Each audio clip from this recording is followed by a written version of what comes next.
پہلے سے ہی میرا ایک وہ تھا کہ میں انجینئر بنوں. جی ہاں. بطور کمشنر آپ نے کراچی سمیت کئی بڑے شہروں میں خدمات سر انجام دی. یہ آپ کا تجربہ کیسا رہا؟ قاضی صاحب یہ بڑا ایک اچھا ایکسپیرینس ہوتا ہے جب آپ انتظام کے اس میں جاتے ہیں، فیز میں جاتے ہیں. یہ تو ساری ایڈمنسٹریشن ہے، جی جی مینجمنٹ ہے. اور آپ جب ایڈمنسٹریشن اور مینجمنٹ کے اس فیلڈ میں جاتے ہیں تو بہت سارے چیزیں آپ کے سامنے آتی ہیں، بہت رکاوٹیں آپ کے سامنے آتی ہیں، بہت فیسیلیٹیشن آپ کے سامنے آتی ہے. اب ان تمام فیزز سے کیسے گزرنا ہے، آپ نے جتنی فیسیلیٹیشن ہے اس کو آپ نے کیسے یوز کرنا ہے اپنے منصب کے لیے، لوگوں کے لیے. جتنی رکاوٹیں آ رہی ہیں پھر اس کو آپ نے دور کیسے کرنا ہے، پھر ان چیزوں کو مینیج کیسے کرنا ہے. یہ بہت ہی زیادہ رچ ایکسپیرینس ہوتا ہے جو اللہ کے فضل و کرم سے مجھے حاصل ہوا. اور وہی جو ہے وہ آج میرے کام بھی آ بھی رہا ہے اور انشاءاللہ مستقبل میں بھی آئے گا. ماشاء اللہ. کراچی جیسے بڑے شہر کو سنبھالنے میں سب سے مشکل پہلو کون سا تھا آپ کے لیے جو آپ نے دیکھو کہ واقعی بہت مشکل ہے یہ؟ کراچی بہت بڑا شہر ہے بھائی صاحب، بہت بڑا شہر. دو چیزیں ایسی ہیں میری نظر میں کہ وہ حد سے زیادہ مشکلات کا سبب بنتی ہیں. ایک یہ کہ وہاں کا جو لوکل باڈیز کا سسٹم اور جس بے ہنگم انداز میں اس شہر کو بڑا کیا گیا ہے اور پھر جس بے ہنگم انداز میں تجاوزات کے لیے اجازتیں دی گئی ہیں. اب آپ دیکھیں نا، لفظ ہے تجاوزات، جی ہاں. لیکن اگر وہ باقاعدہ اجازت سے ہو تو پھر اس کو آپ کیسے تجاوزات میں شمار کریں گے. لیکن بہرحال ہیں، لوگوں نے اپنے اختیار سے نکل کر جو ہے وہ اجازتیں دی ہیں ان تجاوزات کے لیے. اور پھر اس شہر کو جس انداز میں بڑا کیا گیا ہے اور جس انداز میں پھیلایا گیا ہے وہ پلان نہیں ہے. اب اتنا بڑا شہر اگر پلان نہ ہو، نہ اس کی نکاس جو ہے وہ پلانڈ ہے، نہ اس کی سینیٹیشن پلانڈ ہے، نہ اس کی جو ہے واٹر سپلائی وہ پلانڈ ہے، ایسا ہی ہے، نہ اس کے گھر پلانڈ ہے. بارش ہوتی ہے تو پھر ہمیں مصیبت پڑ جاتی ہے کہ جی آپ یقین نہیں کریں گے کہ میں نے پہلے دن جب بحیثیت ڈپٹی کمشنر کراچی میں چارج لیا تو مجھے آج بھی یاد ہے کہ میں اپنے دفتر میں جب چارج لینے کے لیے جا رہا تھا تو میرا دفتر پانی سے تقریباً یہ گھٹنوں تک بھرا ہوا. تو اب ایک دو دن کی بارش سے یہ حال ہو جاتا ہے. تو ایک تو بلدیات کا نظام وہاں پر جو ہے وہ ٹھیک نہیں ہے. بلدیات کے ساتھ یہ ساری چیزیں آ جاتی ہیں. دوسرا یہ کہ ہمارا جو بیوروکریسی کا نظام ہے یا اس کو آپ کہیں کہ اس کی جو پولیٹیکل سپرویژن اس نظام کی ہو رہی ہے جی وہ اطمینان بخش نہیں ہے. مطلب میں گیا ہوں تو مجھے پتا ہے کہ یہ میرا ضلع ہے اور مجھے اس ضلع میں اب جب گیا ہوں تو بارشیں ہو رہی ہیں اور پانی جمع ہے جگہ جگہ پہ. اس کی میں ایک چھوٹی سی آپ کو مثال دیتا ہوں کہ ایک چوک پر میں گیا رات کو، عشاء کا وقت ہوگا اور وہاں پہ پانی جمع تھا.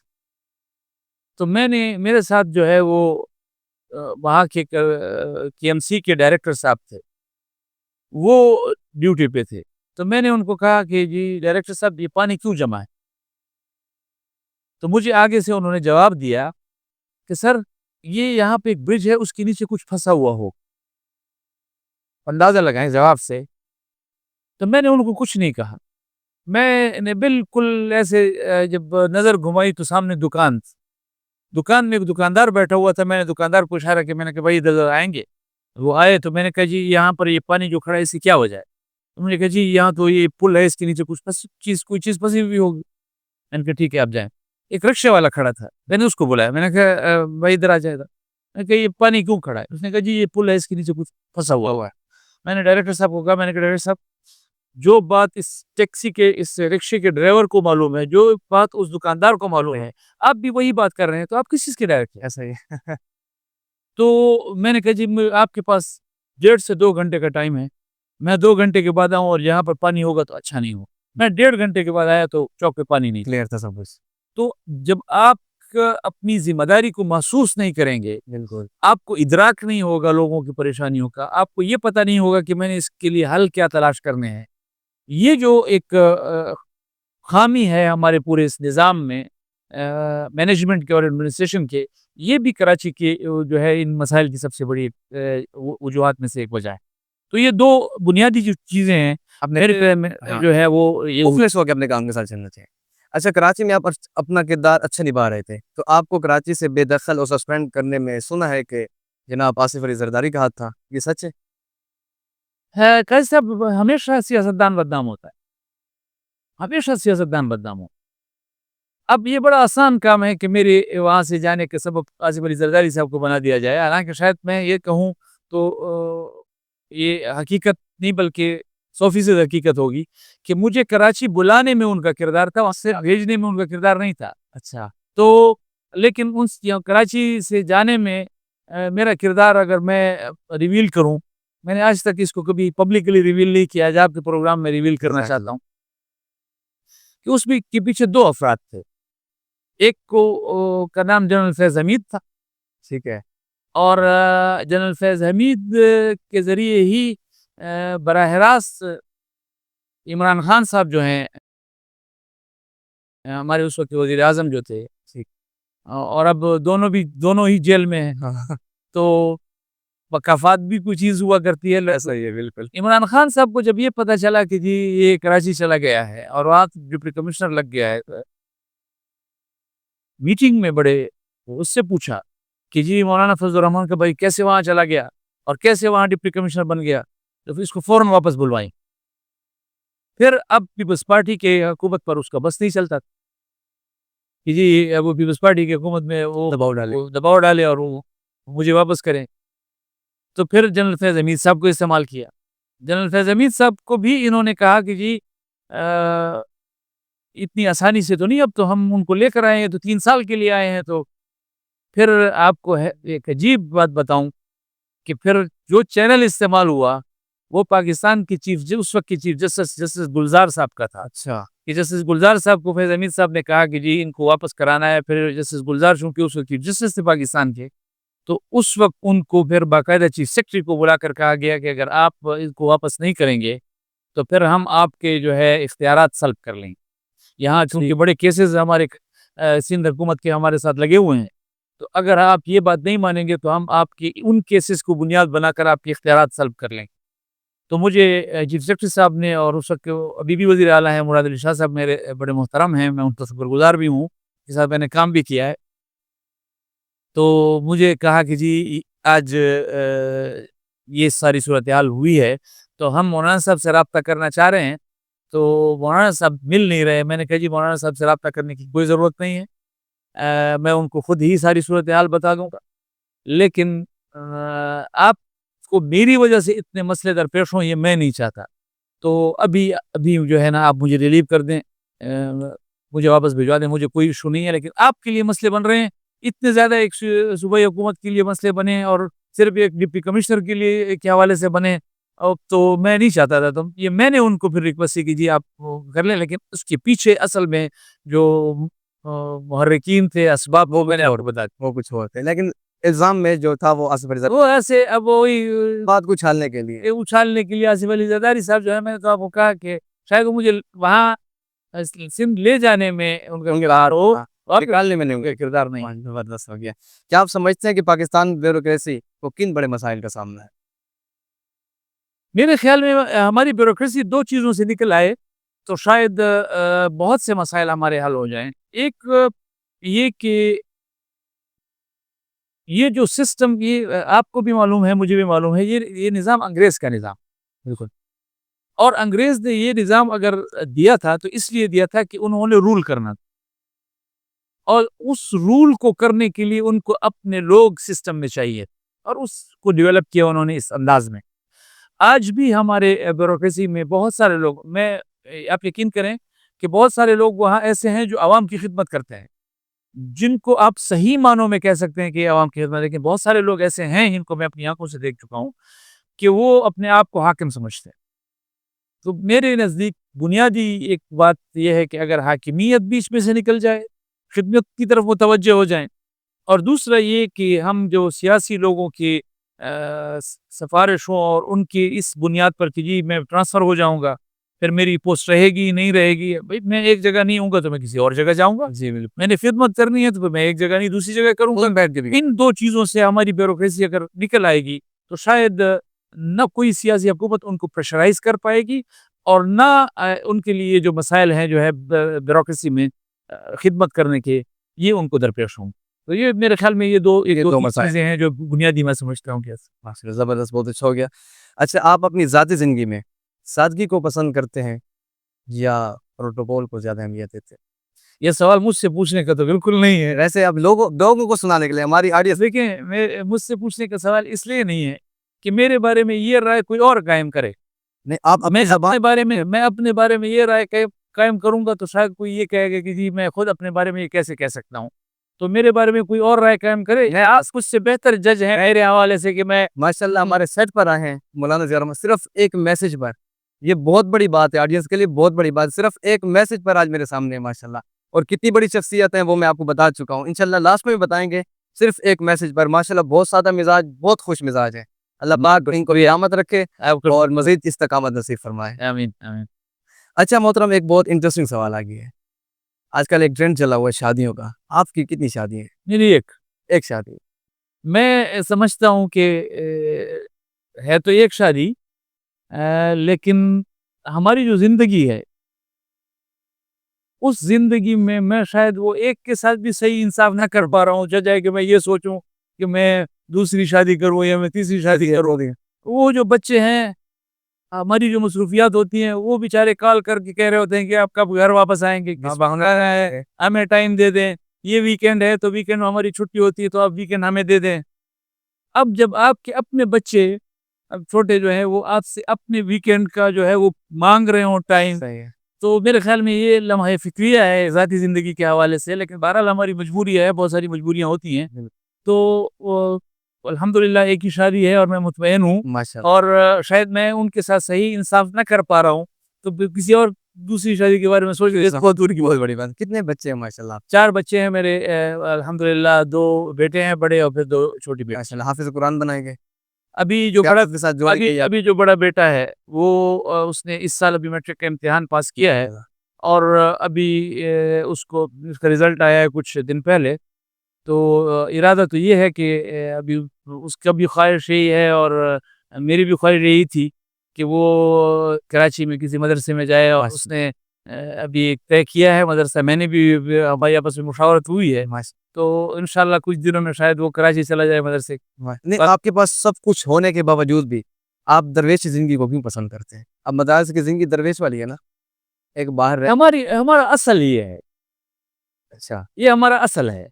یعنی میں جتنا بھی بڑا آدمی بن جاؤں اصل کو نہیں بھولوں گا.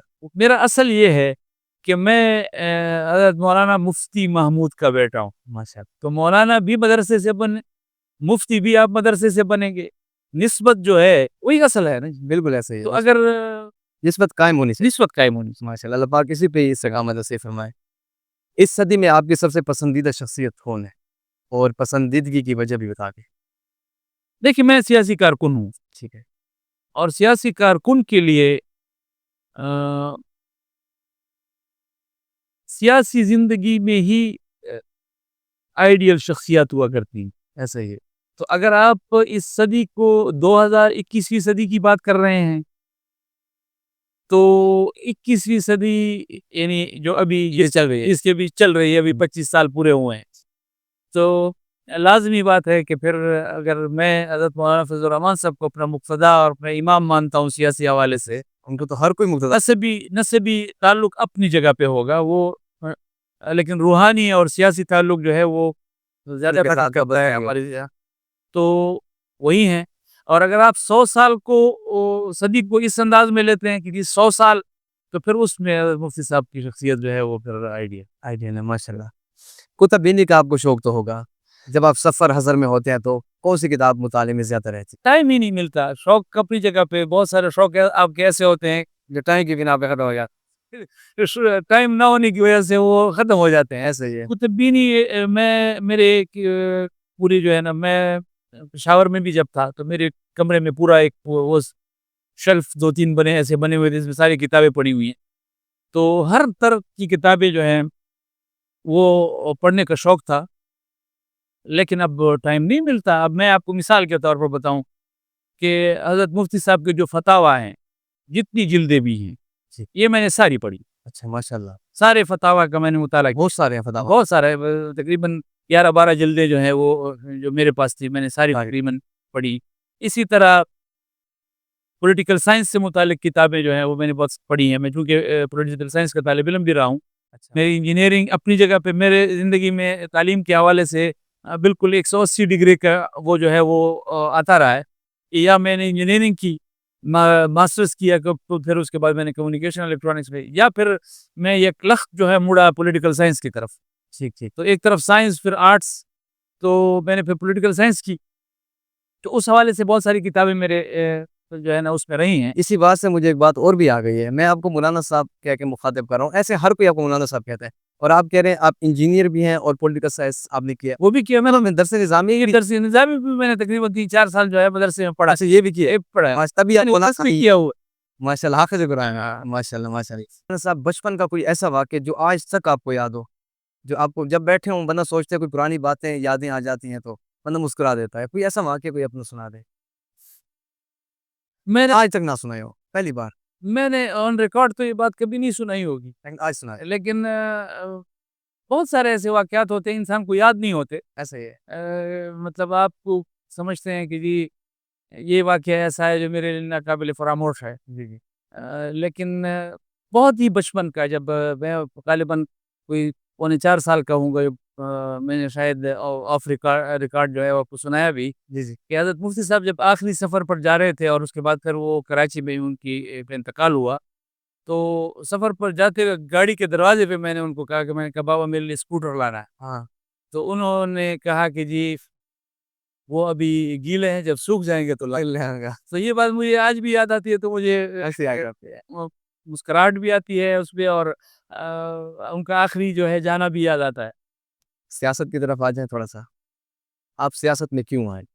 گھر کی لونڈی ہے، گھر کی باندی کہیں لونڈی کہیں، یا پھر آپ کا شوق آپ کو اس طرف کھینچنا ہے؟ دیکھیں شوق کو اگر ہم ذرا تھوڑا سا انالائز کریں کہ شوق کہتے کس چیز کو، شوق خود بنتا کیسے ہے. جی. اب میں ایک گھر میں پیدا ہوا، اور اس گھر میں صبح بھی سیاست دیکھ رہا ہوں، دوپہر کو بھی سیاست دیکھ رہا ہوں، شام کو بھی سیاست دیکھ رہا ہوں، رات کو بھی سیاست دیکھ رہا ہوں. میں چھوٹا بچہ ہوں تو میں جلسے جلوس کو دیکھ رہا ہوں، تقریریں سن رہا ہوں. میری عمر بڑھتی جا رہی ہے تو سیاست میرے ساتھ ساتھ چلتی جا رہی ہے. تو اسی طرح شوق ڈیولپ ہوتا ہے. ایسے ہی شوق ہوتا ہے. ماحول آپ کو اس طرف لے کر جاتا ہے، اور ماحول آپ کو جو ہے وہ بلکہ میں اگر کہوں کہ میں حادثاتی طور پر بیوروکریسی میں گیا ہوں. میرا ارادہ ہے، بلکہ میں اگر آپ کو ایک بات کہوں تو 2002 کا جب میں اس وقت انجینئرنگ سے فارغ ہوا تو الیکشنز کا زمانہ تھا. ٹھیک ہے. اس وقت مولانا صاحب کی خواہش تھی کہ میں الیکشن لڑوں. ٹھیک ہو. اور جو سیٹ انہوں نے 2002 میں 2002 میں تو جو سیٹ انہوں نے میرے لیے پسند کی تھی، میرے اس میں وہ تھا کہ وہ اس سیٹ پہ مجھے الیکشن لڑانا چاہ رہے ہیں. تو جب جماعت کا اجلاس ہوا، اور مجھے آج بھی یاد ہے، اللہ تعالیٰ غریق رحمت کریں مولانا قاری نواز صاحب کو، تو وہ اور سارے ہمارے اکابر جو ہے وہ بیٹھے ہوئے تھے. تو انہوں نے کہا کہ جی ہماری رائے تو یہ ہے کہ اس سیٹ پر جو ہے وہ فرمان صاحب الیکشن لڑتے ہیں. اور پھر فیصلہ مولانا صاحب نے انہی کا مانا. تو وہ جو فرمان صاحب کا جب فیصلہ ہوا اور رائے ان کے حساب سے آئی اور جماعت نے تو پھر اس کے بعد مجھے مولانا صاحب نے کہا کہ پھر آپ نے انجینئرنگ کی ہے تو پھر اس کو ذرا تھوڑا سا کوئی استعمال بھی کر لو. ہاں جی. تو یہ ایک ایسے سمجھیں کہ حادثاتی طور پر میں اس طرف سے آیا. نہیں تو مجھے اکثر اوقات جو ہے وہ یہ سننے کو ملتا تھا کہ جی آپ نے اپنا راستہ چھوڑا ہوا ہے، آپ کو اس حوالے سے جو ہے آپ نے گمراہ ہو چکے ہیں. ماشاء اللہ. مولانا سلمان صاحب آپ سے بڑے ہیں چھوٹے؟ نہیں مجھ سے 10 سال بڑے ہیں. 10 سال بڑے ہیں. چھوٹے چھوٹے عبید عبید الرحمان الرحمان ان سے آپ ان سے بڑے ہیں. جی عبید الرحمان مجھ سے تقریباً کوئی 3.5 سال کے لگ بھگ چھوٹا ہے. بھائیوں میں ہوتا ہے نا ایک سب سے لاڈلا ہوتا ہے. آپ کے گھر میں سب سے لاڈلا ہمارے گھر میں سب سے لاڈلا عبید الرحمان. عبید الرحمان ہے. ہاں ماشاء اللہ. عبید الرحمان ویسے بھی بہت لاڈلا ہے. جماعت کی طرف سے بھی بہت لاڈلی ہے ماشاء اللہ. اچھا ایک سیاستدان کی زندگی. سیاستدان جو ہوتا ہے وہ رات کو جب سوتا ہے تو کچھ یوں کہتے ہیں کہ وہ کانٹوں بھرے بستر پہ سو رہا ہوتا ہے. یہ حقیقت ہے؟ آپ اس میں کیا کہیں گے؟ مشکلات ہوتی مشکل تو ہے. سیاست انتہائی مشکل کام ہے. دیکھیں جہاں لوگوں کی امیدیں آپ سے وابستہ ہو جائے، ہر وہ کام جس میں لوگوں کی امیدیں آپ سے وابستہ ہوں، لوگ ان امیدوں کو لے کر آپ کی طرف رجوع کریں جی بھائی. اور وہ یہ سمجھیں کہ جی ہماری یہ مشکل اسی طریقے سے یہاں پہنچ جا کر ہی حل ہو سکتی ہے، اور اللہ تعالیٰ نے آپ کو اس قابل بنایا ہو، تو پھر ان امیدوں کے ساتھ پھر بہت ساری چیزیں جڑ جاتی ہیں. تو ان امیدوں پہ پورا اترنا، پھر اس سے شکوے شکایات پیدا ہوتی ہیں. ایسا ہی. آپ کسی کی امیدوں پہ پورا نہیں اترتے، پھر اس سے شکوہ پیدا ہوتا ہے. اب اس کو کس طرح آپ نے مینج کرنا ہے ان امیدوں کو؟ پھر دیکھیں کہ آپ اپنے بس تک کے مکلف ہیں. اللہ نے جتنی آپ کو وسعت دی، آپ کو بس دی ہے، اس کے مطابق جو ہے وہ آپ کام کر سکتے ہیں اور آپ اس کے جواب دیں ہیں. جی ہاں. تو لوگ اس چیز کو بعض اوقات نہیں سمجھ پا رہے ہوتے کہ یہ چیز بس میں ہے. یہ چیز ایک آدمی جو ہے محنت کرتا ہے، وہ اس محنت کو قبولیت جو ہے وہ نہیں ملتی، وہ کام نہیں ہو پاتا. تو کچھ لوگ اس کو سمجھتے ہیں، کچھ لوگ پھر اس کو نہیں سمجھتے، پھر اس سے وہ شکوے شکایت پیدا ہوتے ہیں. تو ان چیزوں کو مینج کرنا جو ہے یہ لازمی بات ہے. جب آپ رات کے بستر پہ جاتے ہیں تو آپ سوچتے ہیں جی یار یہ فلاں جو ہے وہ ناراض نہ ہو جائے، اس نے یہ بات کی ہے، جو ہے اس کا کام ہوا ہے نہیں ہوا، میں نے یہ کرنا ہے، اس میں کامیاب ہو سکتا ہوں نہیں ہو سکتا، یہ مشکلات سامنے آ رہی ہیں، یہ چیز سامنے آ رہی ہے. تو یہ ہے تو مشکل کام، ایسا نہیں ہے آسان کام. سیاست قطعی طور پر آسان کام نہیں ہے، بہت مشکل کام. مشکل کام ہے، بالکل ایسے ہی ہے. اچھا ڈیرہ اسماعیل خان ہمیشہ اہم شخصیات کا مرکز رہا ہے، مگر اتنا اہم شہر ہونے کے باوجود یہ اتنا پسماندہ کیوں ہے؟ دیکھیں ڈیرہ اسماعیل خان کی خوش قسمتی بھی ہے اور بدقسمتی بھی ہے. خوش قسمتی اور بدقسمتی کی وجوہات دونوں ایک ہیں. جہاں تک میری رائے غلط بھی ہو سکتی ہے، میں یہ نہیں کہہ سکتا، میری رائے بدقسمتی زیادہ ہے. وہ یہ ہے کہ ڈیرہ اسماعیل خان کا ایک تعارف ہے، وہ حضرت مفتی صاحب کی ذات سے بھی ہے، جی حضرت مولانا صاحب کی ذات سے بھی. بالکل. اب دونوں آپ دیکھ لیں کہ جمعیت ہے، جمعیت سیاست کرتی. جمعیت کے سیاست میں جو بنیادی چیز ہے وہ ہے آپ کی نظریات. نظریاتی سیاست پاکستان میں ہماری اسٹیبلشمنٹ کو انتہائی ناپسند پسند نہیں کرتی اس چیز کو. انتہائی ناپسند ہے. یعنی اگر آپ اسٹیبلشمنٹ سے کوئی چیز پوچھیں نا کہ آپ کے ناپسندیدہ ترین چیزوں میں کوئی چیز کیا ہے، تو وہ آپ کو سب سے پہلے کوئی چیز بولے نظریاتی سیاست. نظریاتی سیاست ہوگی تو ان کی رٹ نہیں ہوگی. وہ جو کام آئین نے ان کے لیے مختص کیا ہے وہ آئین کے اس دائرے میں محدود ہو جائیں گے. کیوں نظریاتی سیاست ہے، وہ سیاستدان کہے گا یہ میرا دائرہ اختیار ہے، جی ہاں. میں نے اس دائرہ اختیار کے مطابق کام کرنا ہے، میں نے اس نظام میں اس طرح انداز سے کام کرنا ہے. لیکن اسٹیبلشمنٹ کا دعویٰ یہ ہے کہ یہ ریاست جو ہے یہ ہمارے لیے بنی ہے اور ہم نے ہی اس میں حاکمیت کرنی ہے، آپ لوگ بس ویسے جونگے میں کام کر رہے ہیں، سیاست کر رہے ہیں. تو ان کے لیے سب سے زیادہ ناپسندیدہ چیز جو ہے وہ نظریاتی سیاست ہے. اب یہاں مفتی صاحب نے سیاست کی تو نظریاتی سیاست، یہاں مولانا صاحب نے سیاست کی تو نظریاتی سیاست کی. تو ہر ممکن کوشش کی گئی کہ راستے میں روڑے اٹکائے جائیں. اب یہ ٹھیک ہے، خوش قسمتی ہے کہ دنیا میں ایک تعارف ہے ڈیرہ اسماعیل خان کا. ہمارا بدترین مخالف بھی کئی بار جاتا ہے نا تو وہ کہتے ہیں جی ڈیرہ اسماعیل خان کو اچھا وہ مولانا صاحب، جی ہم تو مولانا صاحب کے ساتھ بڑا تعلق ہے اور یہ فائدہ لیتے ہیں. جی ہاں. ہمارا اب فوت ہو چکے ہیں ہمارے عبدالخیل کے، ہمارے مخالف بھی تھے، ہمارے پڑوسی بھی تھے، اور ہمیں بڑے اس سے بتایا کرتے تھے. میں تو جب باہر جاتا ہوں تو میں لوگوں کو کہتا ہوں کہ جی میں تو عبدالخیل کا ہوں ڈیرہ اسماعیل، تو کہتے ہیں اچھا مولانا صاحب کے گاؤں کے، تو میں ان کو کہتا ہوں ہاں ہم تو پڑوسی ہیں، بڑا اچھا تعلق ہے، تو میں پروٹوکول انجوائے کرتا ہوں مولانا صاحب کے نام سے. تو یہ اپنی جگہ پہ ہوگا، لیکن اسٹیبلشمنٹ نظریاتی سیاست کی وجہ سے اس کے رد عمل میں پھر روڑے اٹکاتی، پھر آپ کو جو ہے وہ اقتدار سے دور رکھتی ہے، پھر آپ کو اقتدار سے محروم رکھتی ہے. اور یہی ایک پوائنٹ جو ہے ہمارے مخالفین کے لیے سب سے بڑا ایک خوش قسمتی والا پوائنٹ ہے کہ آج کل کہ جس وقت آپ اور ہم بیٹھے ہوئے ہیں، اس وقت بھی اگر کوئی اقتدار کے ایوانوں میں بیٹھا ہوا ہے تو وہ صرف اس بنیاد پر بیٹھا ہوا ہے کہ وہ مولانا فضل الرحمان کا مخالف، بس اس کا کوئی اور کرائٹیریا نہیں ہے، اس کی اور کوئی صلاحیت نہیں ہے.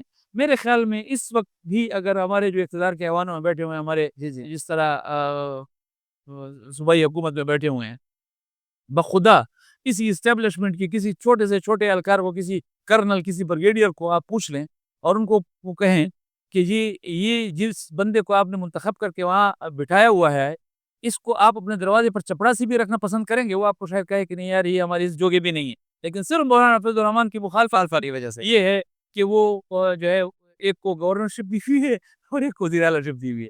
اور یہی ہمیشہ ہمارا مخالف جو ہے اس کا فائدہ اٹھاتا ہے کہ جب اسٹیبلشمنٹ کو ہماری سیاست ناپسند ہوتی ہے اور وہ ہمیں سائڈ پہ دیوار سے لگانا چاہتے ہیں، تو ہمارے مخالفت میں یہ نہیں دیکھتے کہ یہ جو ہے وہ کسی درجے کا ہے نہیں ہے، گیا گزرا ہے، جیسے بھی ہے اٹھا کر اس کو لے جاتے ہیں.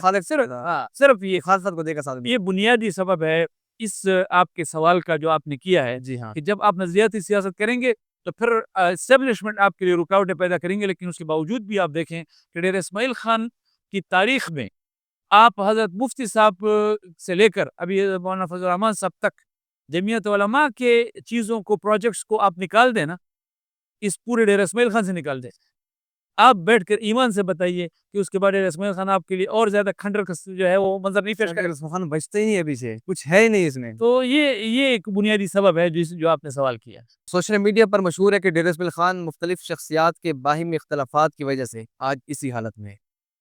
کہا جاتا ہے کہ اگر ایک پارٹی بجلی کے مسئلے کو حل کرنے کا سوچتی ہے تو مخالف پارٹی اس کی راہ میں دیوار بن جاتی ہے. یہ سچ ہے؟ کیسے آپ مجھے بتائیں، اس وقت آپ کا ڈیرہ اسماعیل خان میں کوئی بھی سوشل میڈیا پہ یہ کہے، کوئی ویسے راہ چلتے ہوئے روڈ پر کہے، چوک پر، چوراہے پر کہے، تو میں شاید اس کو ٹھیک نہیں کہوں گا. جمعیت علماء اسلام کی مخالفت اور رد عمل اور نظریاتی سیاست کی مخالفت میں ہی صحیح، لیکن اسٹیبلشمنٹ نے آپ کو حکومت تو دے دی ہے. جی بالکل. اور وزیر اعلیٰ سے بڑا عہدہ تو صوبے میں کوئی نہیں ہوتا، گورنر سے بڑا عہدہ تو صوبے میں کوئی نہیں ہوتا. مل گئے ہیں آپ کو، دونوں آپ کے شہر سے ہیں. جی خان صاحب. اب آپ مجھے بتائیں کہ کیا کون سی سیاسی مخالفت ہے کہ جس کی وجہ سے بھی خان کے کام نہیں ہو سکتے. یعنی میں جتنی مرضی مخالفت کروں، پہلے تو میں مخالفت سے ڈیرہ اسماعیل خان کے کاموں کی کروں گا نہیں، اللہ تعالیٰ وہ دن نہ لائے. لیکن اگر میں کسی جگہ پر بیٹھا ہوں گا اور میرے ہاتھ میں اختیار ہوگا، میں وزیر اعلیٰ ہوں گا، میں وزیر اعظم ہوں گا، جس طرح یہ لوگ بیٹھے ہوئے ہیں، اور ڈیرہ اسماعیل خان کا کوئی کام ہوگا، کوئی ہزار بار اس کی مخالفت کرے، ہزار بار کرے، تو کوئی اس قابل ہوگا کہ اس کے جو ہے اس کو روک سکے؟ نہیں روک سکتا. تو نہیں روک سکتا. یہ لیم ایکسکیوزز ہیں. جی بالکل. یہ اس کو جو ہے میں قطعی طور پر قابل اعتناز جو ہے نا وہ نئی چیز سمجھتا کہ میں اس کی قابل توجہ چیز سمجھتا. سوشل میڈیا کی بات ہے. یہ سوشل میڈیا کی بات ہے. اس وقت مکمل طور پر صوبہ ان کے کنٹرول میں ہے. ایسا ہی ہے. پیسے کمانے کے لیے صوبہ کسی کی مخالفت ان کو نہیں روک پا رہی کہ میں ان کی مخالفت کروں یا کوئی اور سیاسی جماعت مخالفت کرے. اور ڈیرہ اسماعیل خان کے کام کرنے کے لیے ان کے لیے سیاسی جماعتوں کی مخالفت رکاوٹ بن جاتی ہے. یہ کوئی ایسی چیز نہیں ہے. مکمل اختیار ان کے پاس ہے اور یہ جواب دہی ان کو کرنی پڑے گی. ایسا ہی ہے کہ اتنی مکمل اختیار حکومت ہوتے ہوئے بھی اگر آپ ڈیرہ اسماعیل خان میں کام نہیں کر سکتے اور آپ جو ہے وہ کبھی گھوڑے بنا رہے ہیں، کبھی دروازے بنا رہے ہیں. اچھا مجھے اسے یاد آ گیا، فلائی اوور کا کام ہو رہا ہے. جی فلائی اوور کا کام آپ دیکھ رہے ہیں، سب کے سامنے ہے، تو کافی ٹائم ہو گیا اس کو. اس کے تاثرات آخر دیکھیں، میں ڈیرہ اسماعیل خان میں کوئی ایک اینٹ بھی رکھے گا نا تو مجھے خوشی ہو. میں ڈیرہ اسماعیل خان کا باسی ہوں، یہ میرا شہر ہے، بالکل یہ میرا گھر ہے. یہ خوبصورت ہوگا تو ہم سب خوبصورت ہوں گے. سب سے بنیادی چیز یہ ہے کہ کیا جب ہم مینجمنٹ کی سائنس کو سمجھتے ہیں تو بنیادی طور پر ہمیں یہ سمجھنا پڑتا ہے، ہمیں اپنی پرائیورٹیز طے کرنی پڑتی ہے کہ یہ چیز جو میں یہاں پر کر رہا ہوں اس کے کرنے کے لیے ضرورت بھی موجود ہے یا نہیں موجود, ہاں یا یہ کہ اس سے بھی بڑی کوئی اور ضرورت موجود ہے یا نہیں ہے. اگر اس سے کوئی پرائیورٹی میں بڑی ضرورت موجود ہے تو پہلے اس کی طرف جاؤں گا. ایسا ہی ہے بالکل اور دوسرا یہ کہ ایک چیز میں کر رہا ہوں تو میں اس لیے نہ کروں کہ یہ ہو جائے یہ ایک کانٹریکٹ ہوگا اور اس کانٹریکٹ سے پھر مجھے کمیشن ملے گا اور پھر مجھے اتنے جو ہے وہ چیز ملے گی, تو میں اس کے لیے یہ کام کروں. ضرورت کی بنیاد ایسا ہی آپ کریں.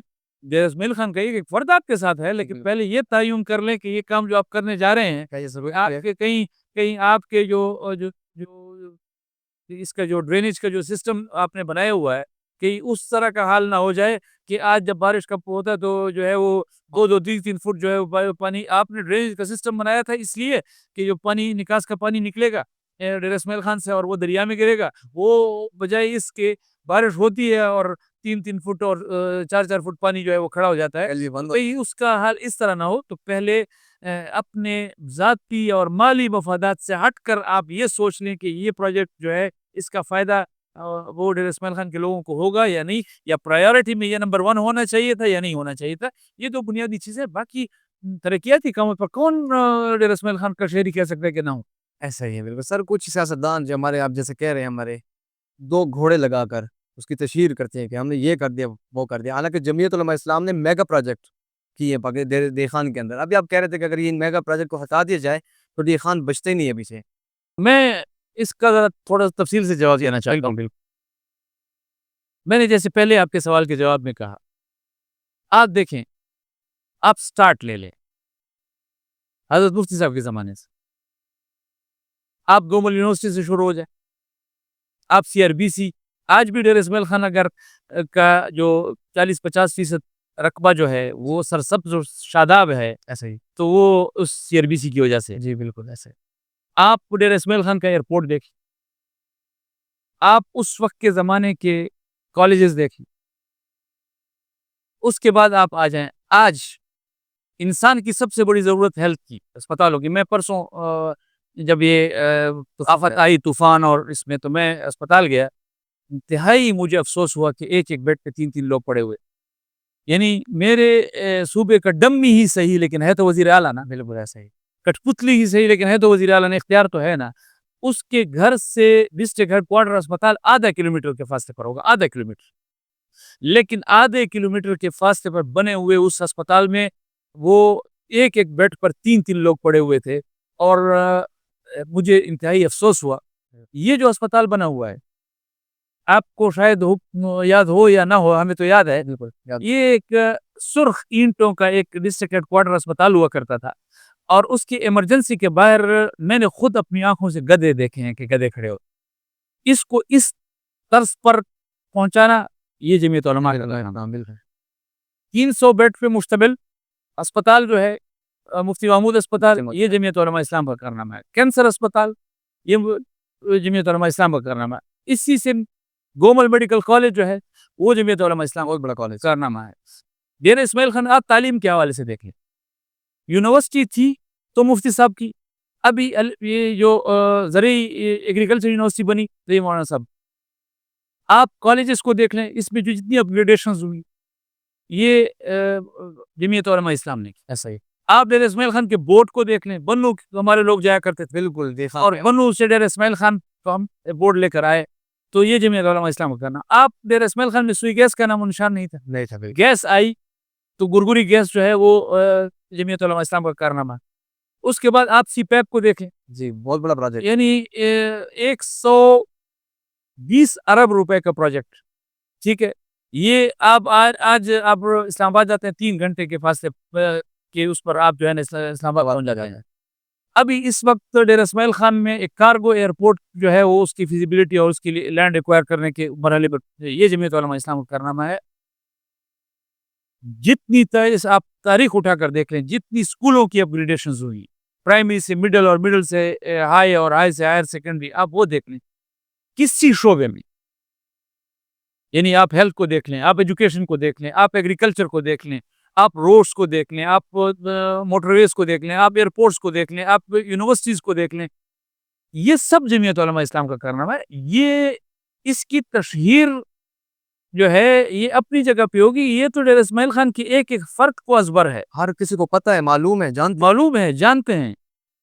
باقی اگر وہ ایک گھوڑے لگانے پر تشہیر کرتے ہیں تو پھر اس کا فیصلہ ڈیرہ اسماعیل خان کے لوگوں کو کرنا ہوگا نا. چاہیے بالکل. کہ اگر آپ کو یہ بھی ازبر ہے کہ ڈیرہ اسماعیل خان کا ایک ایک پروجیکٹ جو ہے وہ جمعیت علماء اسلام کی مرہون منت ہے, جی ہاں, اور وہ ایک گھوڑے کی تشہیر پر جو ہے, اور آج بھی میں آپ کو بتا دوں, یہ میں دعویٰ نہیں کر رہا, یہ ریکارڈ پر آپ جا کر چیک کر لیجئے, اس وقت بھی تقریباً ہر مہینے 1.5 مہینے میں 10 کروڑ TMA کے لیے آتا ہے, 10 کروڑ, اور اس میں سے 3 کروڑ پہلے ہی پہنچنے سے پہلے ہی وہ جو ہے ہمارے MNA سبقات میں چلے جاتے ہیں.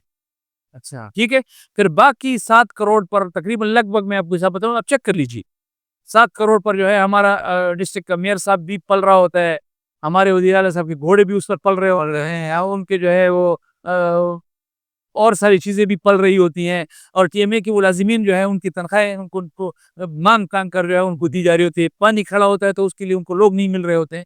یہ پوزیشن ہے کہ ہر مہینے 1.5 مہینے میں یہ اماؤنٹ آتی ہے. میں آپ کو بتا رہا ہوں, یہ ایک چیز کی میں بتا رہا ہوں, ایک چیز بتائیے, اور کافی ساری چیزیں, اور کا حساب کتاب اگر جو گندم کا حساب اسکینڈل ہوا آپ کے کیا ڈیرہ اسماعیل خان کے ایک ایک فرد کو ان لوگوں کے نام نہیں معلوم کہ جنہوں نے سارا کچھ کیا.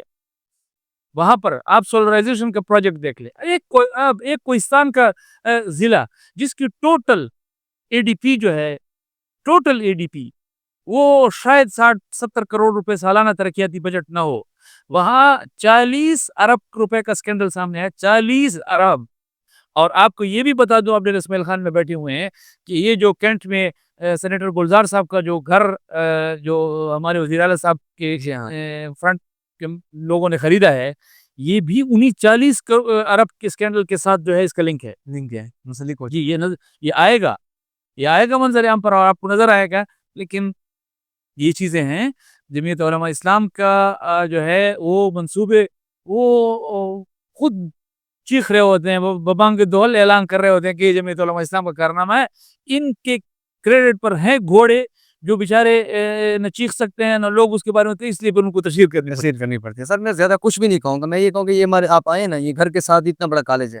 میں اس وقت چھوٹا تھا, مولانا صاحب آئے تھے یہاں پر, تو یہ کالج بھی ماشاءاللہ مولانا صاحب کے اس پہ, یہ اور ووکیشنل کالج سیکھنے کے لیے بہت بڑا کالج دیکھا ہے آپ نے. دیکھا ہے میں نے, بالکل یہ گھر کے پاس ہے. سر ڈیرہ اسماعیل خان میں امن و امان ایک بہت بڑا مسئلہ بن چکا ہے, یا یہ سب کچھ ایسا چلتا رہے گا, یا اس پر بھی کچھ سوچا ہے؟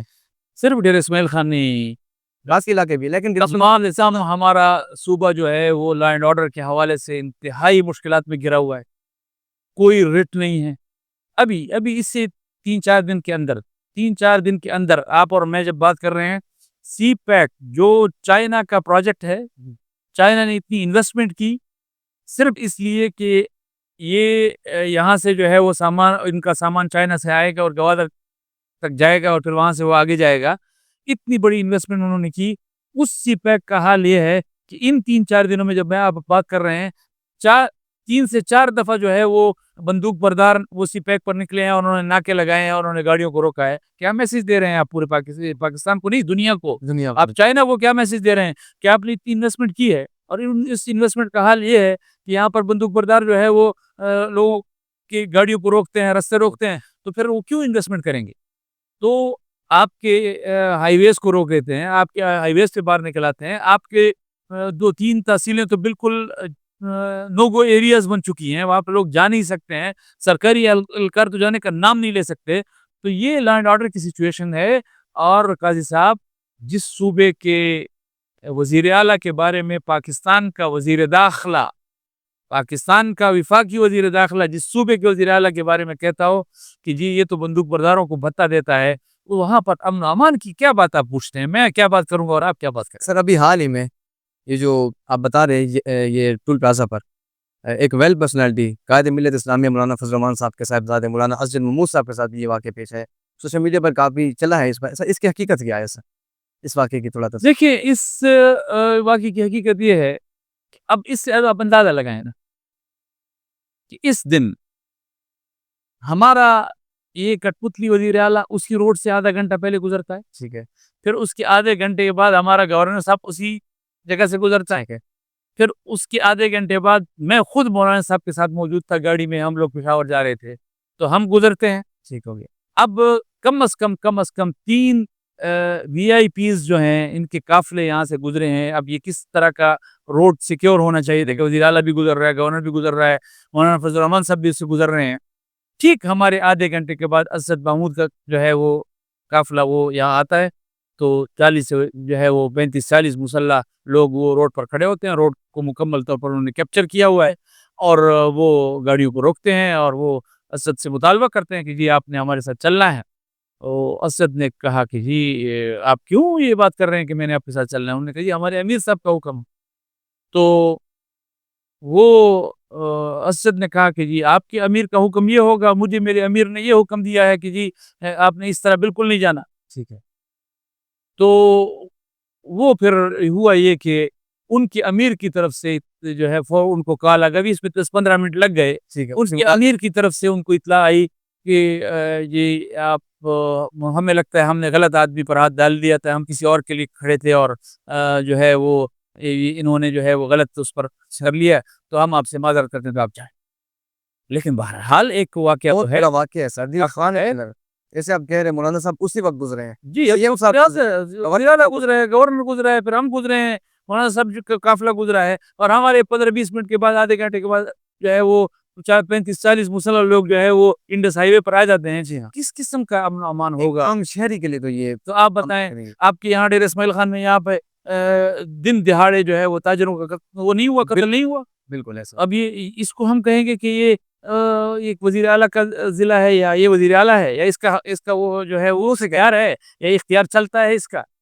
تو اگر اس طرح کے بے اختیار لیس جو ہے حکمران ہمارے ہوں گے، یہی سوٹ کرتے ہیں نا ہمارے اسٹیبلشمنٹ. ایسا ہی ہے بالکل. اگر کوئی اختیار استعمال کرنا جانتا ہو یا وہ اختیار جو ہے وہ استعمال کرنے کا طریقہ آتا ہو یا وہ کرنا چاہتا ہو، تو وہ زیادہ اسٹیبلشمنٹ کو پسند ہوگا یا اس طرح اختیار لیس جو ہے یہ بے دستوپا جو ہے وہ ان کو پسند ہوگا. اس لیے تو یہ حال ہے. سر روزنامہ مشرق 25 اگست کی خبر ہے، پی ڈی ایم کے دور میں وزارت مواصلات میں اربوں روپے کے گھپلوں کا انکشاف ہوا. لکھا گیا کہ پاکستان پوسٹ آفس میں غیر قانونی بھرتیوں کے نتیجے میں قومی خزانے کو 1 ارب 21 کروڑ 27 لاکھ روپے کا نقصان ہوا. یہ وزارت تو آپ کی جماعت کے پاس تھی. اب اس کو 2 حصوں میں تقسیم کر لیں. ایک ہے وزارت مواصلات کے انڈر پوسٹل سروسز جس میں بھرتیاں ہوں، میں اس پر آ جاتا. میں خود اس فیلڈ میں رہا ہوں. کسی پوسٹ کو لانے میں، ان کو بھرتی کے لیے مقرر کرنے میں تو منسٹر کا پریشر ہو سکتا ہے کہ جی آپ جو ہے یہ آپ کے پاس کتنی پوسٹ ویکنٹ ہے. بلکہ میرے حساب سے اگر کوئی منسٹر سب سے پہلے اس کا بنیادی کام ہے تو وہ یہ ہے کہ وہ جب پہلے دن جائے گا اپنے آفس میں تو اس کے وہ سب سے پہلے یہ چیک کرے گا کہ جی میری اسٹیبلشمنٹ کیا ہے، میرے آفس کا نظام جو ہے، جتنا بھی اسٹیبلشمنٹ جو کام کر رہی ہے وہ کس انداز میں کس میکینزم کے ساتھ کام کر رہی ہے. دوسرا یہ کہ کتنی پوسٹیں ہیں جو ویکنٹ ہیں اور کتنی پوسٹیں جس پر لوگ کام کر رہے ہیں. اگر ویکنٹ ہیں تو اس کی ضرورت ہے یا نہیں ہے، اگر ضرورت نہیں ہے تو پھر ہیں کیوں، اور اگر ضرورت ہے تو پھر خالی کیوں. ٹھیک ہے. تو آپ یہ جب بریفنگ لے لیتے ہیں کہ جی آپ کے یہاں افسران کتنے ہیں، آپ نے معلوم کر لیا فلاں افسر فلاں جگہ کام کر رہا ہے، یہ کر رہا ہے، یہ پوسٹ سے ویکنٹ، تو آپ کہہ دیتے ہیں جی اگر یہ آپ کی ضرورت ہے تو آپ ان کو مستعار کر دیا مستعار. ٹھیک ہے. اب لوگوں نے اپلائی کری. اب جو اس کے لیے کمیٹیاں بنتی ہیں، جو ہمارا ایس او پی ہے، اسٹینڈرڈ جو ہمارا آپریٹنگ پروسیجر ہے، وہ یہ ہے کہ اس کے لیے ایک کمیٹی بنتی ہے اور وہ ریکروٹمنٹ کرتی ہے، وہ کاغذات اس کے لیے ایک کرائٹیریا طے کر لیتی ہے. اب کرائٹیریا میں کیا چیزیں ہیں؟ کرائٹیریا میں کیا ہے کہ آپ نے اشتہار دینا ہے، اس کو مشتہر کرتا ہے. ٹھیک ہے. پھر آپ نے درخواستیں وصول کرنی ہے، پھر آپ نے جو اس کا کرائٹیریا رکھا ہوا ہے اس پر اس کو چیک کرنا ہے کہ جی آیا یہ جو درخواستیں ہیں اس کرائٹیریا پہ پورا اترتی ہیں یا نہیں اترتی. پھر اس کے بعد آپ نے ٹیسٹ لینا ہے، پھر ٹیسٹ میں کامیاب لوگوں کو آپ نے انٹرویو کے لیے کال کرنا ہے، اور پھر آخری اس کا جو ہے کہ جب آپ سلیکشن کر لیں انٹرویو میں تو پھر آپ نے ان کی میڈیکل فٹنس چیک کرنی ہے کہ وہ میڈیکلی فٹ ہیں یا نہیں فٹ نہیں ہے. یہ ایک ایس او پی ہے جو آپ کو ہر جگہ پہ پورا کرنا ہوتا ہے۔ اب منسٹر آیا، اس نے چیک کیا، اس نے پوسٹوں کے بارے میں کہہ دیا کہ یہ خالی ہیں، تو آپ اس کو مستعار کیوں نہیں کرتے؟ کر دیا مستعار۔ اب اس کے بعد تو منسٹر کا کام یہ نہیں ہے نا کہ منسٹر اس کمیٹی میں شامل ہوتے ہیں، اس میں تو سرکاری افسران شامل ہوتے ہیں۔ اس نے جو بندوں کو لانا تھا بس وہ آ گئے سرکاری افسران شامل ہیں، سرکاری افسران نے اشتہار دیے، سرکاری افسران نے اس کے لیے کمیٹی بنائی، پھر کمیٹی کے بعد لوگوں نے کاغذات جمع کیے، پھر کاغذات کی اسکروٹنی ہوئی، پھر اسکروٹنی کے بعد ٹیسٹ ہوئے، پھر ٹیسٹ کے بعد انٹرویو ہوئے، پھر انٹرویو کے بعد سلیکشن ہوئی، پھر سلیکشن کے بعد میڈیکل ہوا۔ ٹھیک ہے، آپ بتائیں اسے منسٹر کا رول کدھر آ گیا؟ سارا بیوروکریسی کا رول ہے۔ جی ہاں ایسے ہی ہے۔ تو اگر پہلے تو ایسی کوئی بے قاعدگی ہماری نظر میں اگر ہے تو پھر نکالیں نا آپ، جی ٹھیک ہے۔ اور اگر آپ کسی سیاسی بنیاد پر کسی بندے کو نکالیں گے ایک پورے پروسیجر سے ہو کر گزرنے کے بعد، تو پھر آپ قانونی جرم کر رہے ہیں، پھر عدالت آپ کا راستہ روکے گی، بالکل ٹھیک ہے۔ لیکن اگر کہیں پر پروسیجر میں غلطی ہوئی ہے تو پہلے آپ لائیں، اور جن ریکروٹمنٹ کمیٹی نے جو یہ سلیکشن کی ہے اس کے خلاف کارروائی کریں۔ کس نے روکا آپ؟ دوسری بات، فنڈز کے حوالے کہ جی وزارت مواصلات جو ہے وہ چونکہ ہمارے پاس تھی تو پھر وہاں پر یہ ہوئی ہے، تو خدا کے بندو اخبارات میں اشتہارات، اخبارات میں خبریں کیوں دیتے ہو؟ اگر آپ کے پاس کوئی چیز ہے تو سامنے لے کے آؤ۔ پھر آپ ابھی تک یہ تقریباً 1.5 سال اس حکومت کو ہو گیا ہے، 1.5 سال، تو 1.5 سال میں کون سی چیز ہے جو آپ ایک ثابت ہی ہو، آپ نے ثابت کی ہو، آپ کیس سامنے لائے ہوں کہ یہ تو آپ کے پاس وزارت مواصلات تھی تو آپ نے یہ کیا تو ہم آپ کے خلاف کیس لا رہے ہیں، تو لائے نا، کس نے روکا آپ؟ جی بالکل ایسے ہی ہے، سامنے لائیں تو بات بنے گی نا۔ یہ الزامات ہم پر زمانوں سے لگتے چلے آ رہے ہیں، لیکن آج تک الحمدللہ کسی کو یہ جرت نہیں ہو سکی کہ وہ ایک اس کو ریکارڈ پر لا سکے یا شو کر سکے لوگوں کے سامنے۔ اگر آپ کے پاس اس کے حوالے سے کوئی چیز ہے تو آپ لیں، یہ سیاسی پوائنٹ سکورنگ سے کام نہیں چلے گا، سیدھی بات ہے، آپ کے پاس کوئی چیز ہے تو سامنے لے کے سوشل میڈیا پر مشہور ہے کہ 2013 کے الیکشن میں علی امین کو فرنٹ لائن پر جمعیت ہلائی تھی، اور وہ بھی قیوم نواز حسام کی مخالفت میں، کیا یہ سچ ہے؟ الحمدللہ ہم اس گناہ میں شریک نہیں ہے یہ بھی الزام ہے، یعنی لطف الرحمان جہاں پہ خود الیکشن لڑ رہا ہو، ٹھیک ہے، اور ہمارے حساب سے لطف الرحمان صاحب یہ الیکشن جیت چکے تھے، اور مجھے آج بھی یاد ہے کہ ڈی آر او نے باقاعدہ مولانا صاحب کو کال کر کے مبارکباد دی تھی کہ جی NA-24 جو ہے، یہ 44 ابھی یہ والا جو ہے کہ جی یہ بھی آپ کا کلیئر ہو گیا ہے، اور آپ کا جو ہے لطف الرحمان صاحب کا سٹی بھی کلیئر ہو گیا ہے۔ مجھے آج بھی یاد ہے اس وقت شاید کوئی 250 کے لیڈ سے وہ جیتے تھے۔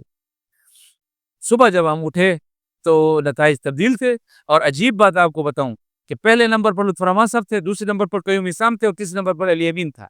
دوسرے نمبر والا چینج نہیں ہوا، تیسرے نمبر والا پہلے نمبر پر چلا گیا اور پہلے والا تیسرے نمبر پر آ گیا، دوسرے والا اسی جگہ پہ کھڑا ہے۔ یہ انہونیاں ہماری اسٹیبلشمنٹ کرتے ہیں، اور جب ہم نے پوچھا کہ جی یہ کیوں اس طرح ہوا تو ہمیں بعد میں بتایا گیا کہ جی یہ سیٹ ہمارے حساب سے ہم نے پہلے پی ٹی آئی کو دی ہوئی تھی، تو اس لیے ہم نے پھر اس ہمیں دوبارہ لے کے آئے، تو یہ سیٹ جمعیت سے چھینی گئی، اور ہم نے یہ سیٹ جیتی ہوئی تھی 2013 میں بھی، لیکن صرف چونکہ وہاں 2013 میں ان کو اقتدار دینا جو ہے وہ مقصود تھا، تو اس لیے انہوں نے پہلے سے طے کی ہوئی تھی کہ جی یہ سیٹ فلاں کو دینی ہے، یہ فلاں کو دینی ہے۔ تو میری معلومات کے مطابق باقاعدہ جو ہے وہ اس وقت دیا روز جو ہے وہ جج صاحبان تھے، تو اتنا زیادہ ان پہ زور نہیں چلتا تھا جتنا آج کل یہ جو ACs DCs پہ چلتا ہے، تو ان سے صرف خفگی کا اظہار کیا گیا کہ جی یہ سیٹ تو ہم نے پی ٹی آئی کو دی ہوئی تھی، آپ نے کیسے اس کو وہ کر دیا۔ اور مجھے آج بھی یاد ہے، اگر آپ لوگوں کو شاید یاد ہو، ہمارے جمعیت علماء اسلام کے لوگوں نے ڈی آر او صاحب کے اس کال کے بعد ہم نے ریلی بھی نکالی تھی مبارکباد کی، اور صبح جب ہم اٹھے تو انہوں نے کہا جی یہ تو ریزلٹ ہو گیا ہے، تیسرے نمبر والا پہلے پہ چلا گیا، پہلے والا تیسرے پہ آ گیا، دوسرے والا نواز حسام صاحب جو ہے وہ اسی جگہ موجود تھے، وہ ہلے بھی نہیں۔ تو اللہ تعالیٰ کا شکر ہے، یہ بزرگوں کی دعائیں ہیں کہ اللہ تعالیٰ ہمیں اس طرح کی گناہوں سے ہمیشہ محفوظ رکھتا ہے جو سوال آپ نے کیا ہے۔ اچھا مولانا صاحب، 18 جولائی 2025 اسلام آباد سے ایک مشہور فیمس بندہ فرق کھوکر صاحب جماعت میں آتے ہیں, شمولیت ہوتی ہے ان کی جماعت میں, کیا ان کے آنے سے واقعی جماعت کو فائدہ ہوا ہے یا آئندہ ہوگا, یا پھر ان کو کیوں لے کے آئے, کیا ان کو آگے ان کو سیٹ دینے کا پلان ہے؟ دیکھیں ویسے فاروق کھوکر صاحب ہمارے بھائی ہیں, وہ کافی عرصے سے آتے جاتے تھے. جی جمعیت علماء اسلام کے حوالے سے کیوں ان کے دل میں آئے یہ تو وہی بہتر بتا سکتے ہیں, لیکن وہ کافی عرصے سے آنا جانا بھی تھا. ہمارے پاس ساتھ مولانا صاحب کے پاس بھی آنا جانا تھا, مولانا عبدالغفور حیدری صاحب کے پاس بھی آنا جانا تھا, ہمارے باقی دوستوں کے پاس پنڈی اسلام آباد کے ان کے ساتھ بھی ان کا آنا جانا تعلق تھا. انہوں نے جمعیت علماء اسلام میں شمولیت کی خواہش کا اظہار کیا. اب جس جماعت کو میں اپنے لیے خیر کا ذریعہ سمجھتا ہوں, میرے سامنے اگر کوئی اس جماعت میں شمولیت کی بات کرے گا تو پھر میں تو لازمی بات ہے میں ان کو کہوں گا یہ امن آئے ہیں, ہم آپ کو خوش آمدید کہتے ہیں, اور ہم نے ان کو خوش آمدید کہا, اور انشاءاللہ امید یہی ہے کہ وہ ان کے جو تعلقات ہیں, ان کا جو پنڈی اسلام آباد میں ایک اثر رسوخ ہے, وہ جماعت کے حق میں استعمال ہوگا, اور انشاءاللہ جماعت کے لیے خیر و برکت کا ذریعہ بنے گا. باقی جہاں تک الیکشنز کی بات ہے تو الیکشن تو جماعت اسی وقت فیصلے کرتی ہے, نہ مجھے اپنے بارے میں معلوم ہے نہ مجھے کسی اور کے بارے میں معلوم ہے. جس وقت جماعت فیصلہ کرے گی ہمارے لیے تو وہی فیصلہ ہوگا. اگر وہ کہیں گے کہ جماعت کہے گی کہ الیکشن لڑنا ہے تو الیکشن ہم سب لڑیں گے, نہیں کہے گی تو پھر ہم خدمت کریں گے. اب بڑوں کے فیصلے بڑے سر ایک اور چیز بہت زبردست ہے, جماعتیں اکثر اپنے مخلص کارکنان کو نظر انداز کرتی, ایسا کیوں؟ اگر ایسا ہوتا ہے تو یہ لمحہ فکریہ ہے. میں تو صرف جمعیت علماء اسلام کی حد تک بات کر سکتا ہوں. ٹھیک, دیکھیں جمعیت علماء اسلام سیاسی جماعت, وہ ضرور ان پہلوؤں کو سوچتی ہے کہ جس سے جماعت کا فائدہ ہوتا, جماعت کو کی ترقی کا ایک راستہ اس سے کھلے گا. اس کے لیے سوچنا یہ جماعت کا استحقاق بھی ہے اور ہونا بھی چاہیے. لیکن اگر ہم اس کو اس پہ محمول کریں کہ جی نظریاتی کارکن کا راستہ روکا جا رہا ہے, تو میرے خیال میں ایسا نہیں ہے. میں آپ کو ایک چھوٹی سی مثال دیتا ہوں. ابھی اس وقت 2-1.5 مہینہ پہلے آپ نے کے پی میں سینٹ کے الیکشنز دیکھے, ہمارے پاس ٹوٹل 18 صوبائی اسمبلی کی سیٹس ہیں. 18 19 پر ایک سینیٹر منتخب ہو سکتا ہے جنرل, 19 پر, اور ہماری کتنی تعداد ہے؟ 18. تو بڑی مشکل سے یعنی آپ 18 پر ایک سینیٹر کو منتخب کر سکتے ہیں جو شک و شبے سے نکلا ہوا. جنرل کے علاوہ ٹیکنوکریٹ پر اگر آپ کسی کو منتخب کرتے ہیں تو ٹیکنوکریٹ پر آپ کو 49 ووٹس چاہیے. اب ہمارے پاس 18 ووٹ ہیں. لازمی بات ہے جب ہم اپوزیشن کے ساتھ اتحاد کریں گے تو اپوزیشن کو کے ووٹ ہمیں چاہیے ہوں گے. اب اپوزیشن کے پاس 53 ووٹ ہے, لیکن آپ کو پیپلز پارٹی سے بھی بات کرنی ہے, آپ کو مسلم لیگ سے بھی بات کرنی ہے, آپ کو ENP سے بھی بات کرنی ہے, آپ کو پرویز خٹک صاحب سے بھی بات کرنی ہے. آپ کی بات بنتی ہے, آپ کی بات نہیں بنتی, کوئی پتہ نہیں ہے. لیکن 18 جو آپ کے ہیں وہ تو کنفرم ہے, باقی آپ کی جو کنفرم نہیں ہے. تو ہم نے جو 18 پہ ایک کنفرم سیٹ جنرل کی نکلتی تھی وہ ہم نے اپنے نظریاتی کارکن مولانا عطاءاللہ درویش صاحب کو دی, جو ہماری صوبائی سیکرٹری جنرل تھی. بالکل ٹھیک ہے. تو نظریاتی کارکن جو ہے وہ جو کنفرم سیٹ تھی اس پہ نظریاتی کارکن آ گیا. جو ٹیکنوکریٹس کی سیٹ تھی جس پہ ہمیں یہ تھا کہ جی پتہ نہیں پیپلز پارٹی والے ہمیں ووٹ دیتے ہیں نہیں دیتے, مسلم لیگ والے ہمیں ووٹ دیتے ہیں نہیں دیتے, ENP والے ووٹ دیتے ہیں نہیں دیتے, پرویز خٹک صاحب والے ہمارے جو دوست ہیں وہ ووٹ دیتے ہیں نہیں دیتے, جو رسک کی سیٹ تھی اس پہ ہم نے دلاور خان صاحب کو جو ہے وہ ٹکٹ دی. ٹھیک ہے, الحمدللہ وہ اتفاق ایسا بنا کہ جی ہم نے جنرل کی سیٹ بھی نکال لی اور ہم نے ٹیکنوکریٹ کی سیٹ بھی نکال لی, دونوں سیٹیں نکالی. لیکن اب جو آپ کا سوال ہے میں اس میں سوال کے تناظر میں بات کرنا چاہتا ہوں کہ جو کنفرم سیٹ تھی ہم نے اس میں اپنے نظریاتی کارکن کو آگے رکھا ہے.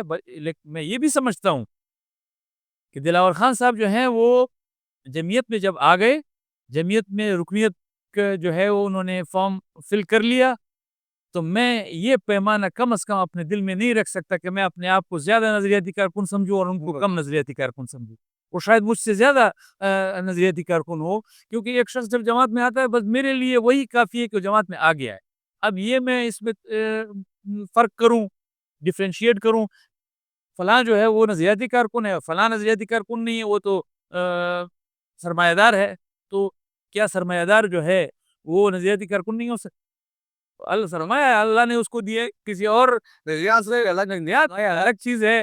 ہم نے ان دو چیزوں کو ایک دوسرے کا مقابل کیوں بنا دیا؟ ایسے ہم نے ایک دوسرے کو ان دو چیزوں کو متضاد کیوں بنا دیا کہ جی اگر کسی کے پاس سرمایہ ہے تو پھر وہ نظریاتی نہیں ہو سکتا، اور اگر کسی کو کوئی نظریاتی ہے تو پھر وہ جو ہے وہ غریب ہی رہے گا. جی ہاں ایسا نہیں ہے.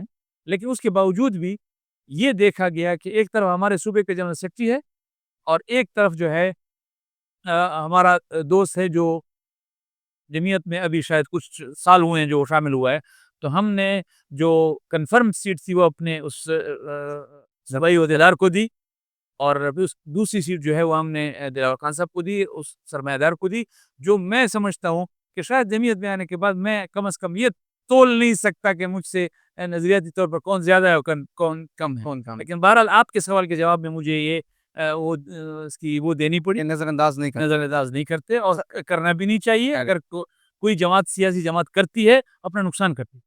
ٹھیک ہے. مخلص کارکن آپ کسے کہتے ہیں اپنی نظر؟ دیکھیں ابھی آپ کی اس سے پہلے کے سوال، میں سیاست میں ہوں اپنے نظریات کے لیے، ٹھیک ہے. میں جمعیت علماء اسلام میں ہوں نظریات کے لیے. اگر میرا نظریہ قائم ہے اور جماعت میرے نظریے کی محافظ ہے، جو جس لیے میں نے سیاست کرنی ہے وہ اس کا تحفظ میری جماعت کر رہی ہے، اس کے بعد یہ جماعت کا پروگریٹو ہے کہ وہ مجھ سے کیا خدمت لیتی ہے، کیا خدمت نہیں لیتی. آج مجھے ایک خدمت کے لیے منتخب کیا گیا، اگر میں اس خدمت کا اہل ہوں تو میں کروں گا، مجھے جماعت نے حکم دے دیا میں کروں گا. جماعت کہتی ہے نہیں، آپ صرف ایک جو ہے جماعت نظریاتی طور پر جماعت کے ساتھ وابستہ رہو. یہ وہ نظریاتی کارکن ہوتا ہے جو صرف نظریے کی بنیاد پر جماعت سے وابستہ ہوتا ہے، اس کے اپنے کوئی خواہشات نہیں ہوتی کہ مجھے اس کے بدلے میں، پھر ان نظریات کے بدلے میں مجھے یہ ملے گا یا ان نظریات کے بدلے میں مجھے یہ ملے گا. حضرت شیخ الہند کا کاز کیا تھا؟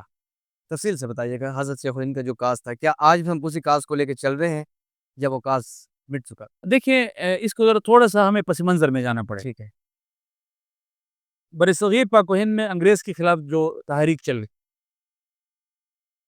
جتنی بھی تحریکیں چلی، ٹھیک ہے.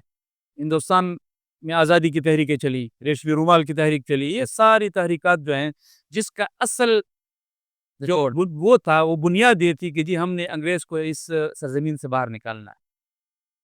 جب انگریز نے مکمل اس سرزمین پر قبضہ جما لیا تو پھر اس وقت حضرت شیخ الہند نے جب وہ مالٹا سے واپس آئے، جی ہاں. تو انہوں نے یہ سوچا کہ جس طریقے کے ساتھ ہم اس کا مقابلہ کر رہے تھے شاید وہ طریقہ اب مؤثر نہ ہو، ہمیں اس تبدیل کرنا پڑے گا، ہمیں ٹریک تبدیل کرنا پڑے گا. الٹرنیٹ مقصد وہی ہوگا کہ ہم نے ہندوستان سے انگریز کو نکالنا ہے، لیکن اس کے لیے راستہ تبدیل کرنا، کیونکہ اس راستے پر کامیابی نہیں ہو رہی تو اب لازمی بات ہے جب اس کا آپ کو کوئی آلٹرنیٹو راستہ جو ہے کئی لوگوں کا منزل ہے. مقصد وہی ہوگا. تو انہوں نے سیاسی جدوجہد کی بنیاد رکھی. جمعیت علماء اسلام اس وقت جمعیت علماء ہند جو تھی، اب اس کا تسلسل ہے، اس کی بنیاد رکھی، اور مقصد وہی تھا کہ انگریز کو اس سرزمین سے نکالنا ہے، لوگوں کو اپنے اصل کی طرف لوٹانا ہے، یہاں پر لوگوں کی جو ذہن سازی ہے وہ کرنی ہے، دینی تعلیم جو ہے ان کی جو جس سے انگریز ان کو دوسری طرف لے کے جا رہا ہے اس کا سلسلہ بحال کرنا ہے. اور آج بھی اگر ہم دیکھیں تو آج بھی جمعیت علماء اسلام کا بنیادی مقصد یہ ہے کہ ہم نے جس آزادی کے لیے اس وقت جدوجہد کی تھی، ہم نے اس آزادی کی جدوجہد کو اس وقت تک برقرار رکھنا ہے جب تک ہم یہ نہ سمجھ لیں کہ یہ پاکستان جس مقصد کے ساتھ وجود میں آیا ہے، اس مقصد کے ساتھ اس وقت ہے کہ نہیں. یہاں اسلام محفوظ ہے، یہاں ہمارے دینی ادارے محفوظ ہیں، یہاں مدارس و مساجد محفوظ ہیں، یہاں لوگوں کا عقیدہ محفوظ ہے، یہاں ان کا نظریہ محفوظ ہے، یہاں ان کی داڑھی، ان کی پگڑی جو ہے وہ محفوظ ہے یا نہیں ہے. جمعیت علماء اسلام آج بھی اسی اصول کے مطابق ان ساری یہ جو ہے وہ اس کے تحفظ کی جنگ لڑ رہی ہے، اور یہ جنگ لڑتی رہے گی انشاءاللہ تعالی. اچھا، بہت زبردست آپ نے اس کا جواب دیا. مولانا صاحب کے اعصاب، مولانا صاحب کے حوالے سے ایک سوال ہے کہ مولانا صاحب کے اعصاب تو آج بھی یقیناً مضبوط ہیں، لیکن چہرے پر اکثر آج کل ان کی خاموشی دکھائی دیتی ہے. کیا وجہ ہے؟ کیا حضرت بیمار ہیں، مایوس ہیں، یا اپنوں کے رویے ان کو تکلیف؟ ایک بات میں آپ کو بتا دوں، مولانا صاحب انتہائی مضبوط اعصاب کے مالک ہیں الحمدللہ، ماشاء اور ہمیں ان کو دیکھ کے تسلی ہوتی ہے. میں آپ کو ایک چھوٹی سی بات بتاؤں، وہ الیکشن کے دن جس دن سب اس حد تک دل گرفتہ ہوتے ہیں ان نتائج سے، وہ ہمیں جس طرح تسلی، اور وہ اس دن وہ جس طرح ہنسی مذاق کے موڈ میں ہوتے ہیں، ہم حیران ہوتے ہیں کہ جی ہم جس نتیجے سے ہمارا یہ حال ہے اور یہ مذاق کر رہے ہیں، اللہ کر رہے ہیں. وہ بڑے مضبوط صاحب کے مالک ہے، اور یہ سب کو معلوم ہے. جہاں تک خاموشی کی بات ہے، تو یہ خاموشی ہمارے دشمنوں کے لیے اچھی نہیں ہے، کہ خاموشی کے پیچھے ہمیشہ ایک طوفان ہوتا ہے. ایسا ہی ہے. یہ طوفان جو ہے ان کے لیے اچھا نہیں ہوگا. طوفان آنے والا مطلب انشاءاللہ. ایک سوال میرے ان سوالوں سے ہٹ کر ایک سوال ہے. مولانا صاحب اکثر جب بھی کوئی نیا مشن کا آغاز کرتے ہیں، نیا کوئی کام کرتے ہیں، تو اکثر دیکھے گیا مولانا صاحب سب سے پہلے حاضری ان کی ہوتی ہے روزے رسول پر. یہ اکثر دیکھا گیا ہے. کیا یہ حقیقت ہے؟ کوشش ہوتی ہے ان کی. میں نے اکثر دیکھا ہے ان کو جب بھی کوئی نئے مشن کے. میں نے بھی آپ کی طرح، یہ ایسی بات نہیں ہے کہ یا وہ کسی کے ساتھ شیئر کریں یا ہمیں کوئی کسی حوالے سے پتہ ہو، لیکن جس طرح لوگ آبزرو کرتے ہیں، ہم بھی آبزرو کرتے ہیں کہ ہمیشہ ایک نئے مشن پر، نئے تحریک پر جانے سے اور ایک نیا کام کرنے سے پہلے وہ جاتے ہیں. باقی اللہ تعالیٰ جانے، اور مدینہ منورہ جانے، اور وہ مولانا صاحب جانے ماشاءاللہ. اچھا مولانا صاحب، آپ سوشل میڈیا فل پاکستان کوآرڈینیٹر ہیں، تو آپ اس کو بڑے آسان طریقے سے سر انجام بھی دے رہے ہیں. آگے کی کیا منصوبے ہیں آپ کے؟ دیکھیں، یہ بڑا تدریجی عمل ہے. ابھی ہم نے ابتدا کی جمعیت علماء چونکہ کے حوالے سے یہ چیز نہیں تھی، تو ہم نے سب سے پہلے اس کا ایک ڈھانچہ بنایا، ٹھیک ہے، اس کو کھڑا کیا، پھر اس کو ہم نے اسٹیبلش کیا، پھر اب ہم اس کو یونٹوں تک لے کر گئے. ہم نے نظم مکمل کر لیا ہے. اب اس حوالے سے جو اور ریکوائرمنٹس ہیں، ہماری ایکوپمنٹس کے حوالے سے بھی، ہمارے کام کرنے کے انداز اور اس کا جو ہے ٹریک کے حوالے سے بھی، اس پر ہماری جو ہے مشاورت بھی شروع ہے، ہمارا کام بھی شروع ہے. ہم نے تمام نظم تقریباً مکمل کر لیے ہیں. جو ہے وہ فیلڈ میں آ گئے ہیں، کام کر رہے ہیں لوگ. اور سب سے بڑی بات جو ہے، ہمارے جو رضاکار ہیں، ہمارے جو والنٹیئرز ہیں، وہ جماعت کے لیے کام کرتے ہیں، اپنی توانائیاں خرچ کرتے ہیں، اپنے وسائل خرچ کرتے ہیں، اور وہ بڑے احسن طریقے سے یہ کام کر رہے ہیں. لیکن ابھی اس میں بہت بہتری کی گنجائش ہے، اور ہم ابھی آگے جا رہے ہیں اپنا پورا سیٹ اپ بنانے کے لیے. پہلے مرکز سے لے کر صوبوں تک، پھر صوبوں سے اضلاع کی طرف لائیں گے، تاکہ ہم یہ جو آج آپ اور ہم جس انداز میں بیٹھے ہوئے ہیں، یہ سارا سیٹ اپ جو ہے اس طرح کا ہمارے ہر ضلع میں موجود ہو، اور ہم اس سے جو ہے وہ جماعت لے آ گئے. آخری کوشچن کروں گا، ٹائم آپ کو بہت لے لیا، آپ کو بہت شکریہ. 16 اکتوبر کو ایک بہت بڑی کانفرنس ڈیرہ اسماعیل خان کی سرزمین پہ ہونے جا رہی ہے. اللہ پاک اس کو کامیابی عطا کرے. تو اس کا منتظم نظام کو سنبھالنے کے لیے سیکورٹی وغیرہ سب کچھ کس کے ذمہ ہے؟ یہ کیا اس کی ترتیب ہے؟ ہماری ضلع کی جو جماعت ہے وہ اس کی نگران ہوگی. ٹھیک ہے. یہ ایونٹ تو صوبائی جماعت کا ہے، اور انہوں نے اس کا فیصلہ کیا، پھر مرکز نے اس کا اعلان کیا.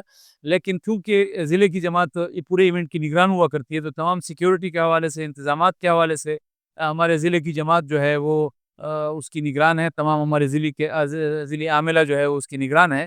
اور پھر خصوص اگر ہمارے گھر سے بات کریں تو مولانا لطف الرحمان صاحب امیر ہیں، عبید الرحمان جو ہے وہ سینئر نائب امیر ہیں، تو وہ خود براہ راست اس کی نگرانی کریں گے. اور انشاءاللہ مولانا مفتی محمود رحمہ اللہ جو ہیں وہ ڈیرہ اسماعیل خان کے فرزند ہیں، اور ڈیرہ اسماعیل خان کے لوگ جو ہیں وہ 16 اکتوبر کو اپنے فرزند کی جو ہے وہ یاد میں وہ نکلیں گے، اور انشاءاللہ یہ ایک یادگار شو ہوگا. انشاءاللہ بہت زبردست ہوگا. ڈیرہ اسماعیل خان کے عوام کے لیے پیغام آخر. ڈیرہ اسماعیل خان کے لوگ جو ہیں، یہ ایک ہمیشہ ہم کہتے ہیں ڈیرہ جو ہے وہ کھلا دسہرہ. تو ہمارے ذہن میں، ہمارے یادداشت میں یہ ہمیشہ بڑے یعنی سیاسی حوالے سے بھی ایک دوسرے کے ساتھ بڑے اچھے رویوں کا یہ شہر رہا ہے. ہمارے ذاتی حوالے سے بھی لوگوں کے ساتھ تعلقات میں بڑے اچھے رویوں والا شہر رہا ہے. اس جو رخ ہے جماعت اس ڈیرہ اسماعیل خان کا، ہم نے کوشش کرنی ہے کہ ہم نے اس کو برقرار رکھنا ہے. ہمارے رویے لوگوں کے ساتھ اٹھنے بیٹھنے میں، تعلقات میں، ہمارے سیاسی حوالے سے یہ جو ہے وہ اثر انداز نہیں ہونے چاہیے ہمارے اخلاقی رویوں پر، ہمارے سماجی رویوں پر. تو یہ ایک خواہش بھی ہے، ایک پیغام بھی ہے ڈیرہ اسماعیل خان کے لوگوں کے لیے. جزاک اللہ خیر. اللہ پاک آپ کو سلامت رکھے اور ہم سب کو جمعیت علماء اسلام پر استقامت نصیب. آمین آمین. ماشاءاللہ بہت شکریہ. میں تہہ دل سے آپ کا مشکور. آپ کا بہت ماشاءاللہ مولانا ضیاء الرحمان صاحب کے ساتھ ایک بہت اچھا ہمارا سیگمنٹ ہوا ہے, ایک بہت اچھا سیشن رہا ہے آج ان کی زندگی کے حوالے سے بھی اور سیاست کے حوالے سے بھی. ماشاءاللہ ٹائم دیا انہوں نے, ہم ان کا اگین شکریہ ادا کرتے ہیں اور انشاءاللہ نیکسٹ ویڈیو میں کسی اور مہمان کو لے کے آئیں گے. انتظار کریں اگلی ویڈیو کا. انشاءاللہ پوڈ کاسٹ جلدی آپ کے احمد ابراہیم پوڈ کاسٹ پر اپلوڈ ہوگا. جزاک اللہ.